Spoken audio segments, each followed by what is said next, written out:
Hey, Scott Austin here from Jade Puma, and in this video I'm going to explain some of the details behind connecting Search Console to Google Analytics. Um, Unfortunately, it's a little more hassle or a few more steps than we'd all like it to be, but that's just the way it is. Now, the first thing you need is you need an account in Google Analytics and an account in Search Console. And you create those separately. So I'm going to assume you have one of each of those, right? So here I am. I'm in my Google Analytics account right now. And this is my Jade Puma store. And my views are probably going to be a little different because I'm an agency and I work with lots of clients. So, if you look here, I've got lots of different stores in my account. You probably won't have that if you just have, one website. But you'll log into Google Analytics as an admin. And I have a separate video on how to get admin access to Google Analytics. And you'll also want admin access to your Search Console. Now, you see here, if I go to acquisition in Google Analytics and click on Search Console landing pages, I've got this report that shows me, different information that comes from Search Console. So it's really helpful stuff. So all we're doing is connecting the data that's in Search Console and pushing that into Google Analytics for you. Now, let me show you how to do it if you don't have the two connected. So once again, you have to have a Google Analytics account set up properly and a Google Search Console account set up properly. So let me go to Sorry, I don't have any information about that. my assistant over there. Here's he's saying the brand name of that search giant and is trying to answer me there. Sorry about that. So let's go to another client store. Let's go to Amber Nicole Style. And I've created a Shopify specific view for them. And when I go to that same acquisition Search Console landing pages, I don't get data, right? And here it says set up Search Console data sharing. So the easiest thing to do is just follow the link there, right? So just click on that link there. It's going to take me into the admin view for the property in Google Analytics. And if I scroll down here, there's a adjust Search Console.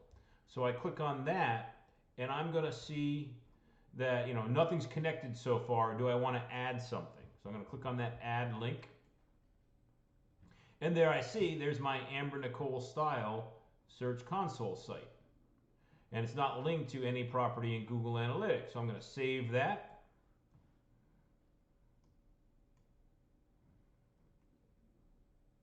And we should be good. We should be good to go.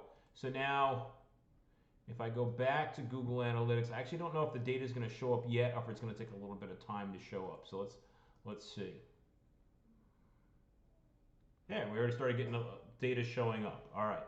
So that's goodness. And now they have no data there because for whatever reason. But let's look at another situation. So I'm going to close out one of my search consoles. And what I'm going to do here is I'm going to go to another client, Enthusiast. And this is a troubleshooting one. This one's going to fail on us. So I just want to explain some troubleshooting steps. And now I got one of my little chihuahuas barking at a bird outside. It's going to be a noisy damn video. So I go to Enthusiast. Once again, I created a Shopify view for them in Google Analytics and set up Search Console data sharing. Right? So I click on that link. I scroll down, click on the Adjust Search Console, click on Add, and I don't see that site listed here. All right, so let me go over to another view of Search Console here and just show you that for Amber Nicole Style, right? See how it says HTTPS, ://.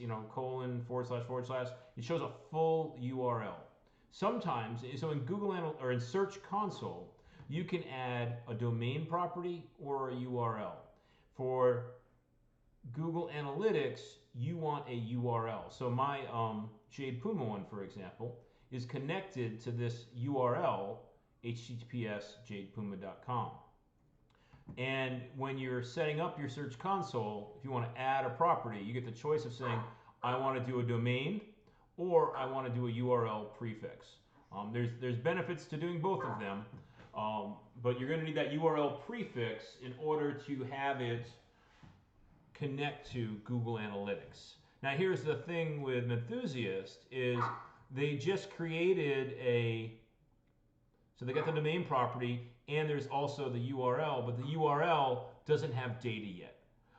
So that's why it's not showing up in my list of available URLs. But if you set this up properly, you should, once this goes through the cycle with Google, be able to connect it.